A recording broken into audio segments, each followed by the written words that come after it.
High বন্ধুরা, দেখতে পাচ্ছ আমার বাড়িতে কি অবস্থা। বর্ষাকালে এই যে দেখো, বর্ষাকালে অবস্থা দেখো, বর্ষাকালে অবস্থা দেখো। আমার মা এই যে আদা রসুনগুলো এখান থেকে উঠালো।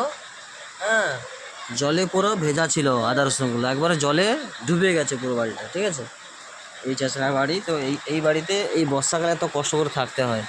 হুম, কি করবো, গরিব মানুষ, পয়সা নেই ঘর বানাতে। ঠিক আছে, এই দেখো, এই দেখতে পাচ্ছ ইট দিয়ে, এই যে ইট দিয়ে আসছে, মা ইট দিয়ে আসছে।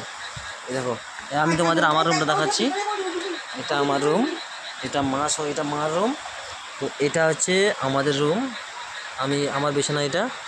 ঠিক আছে, এই দেখো, এই দেখো কোথায় থাকি দেখো, দেখতে পাচ্ছ?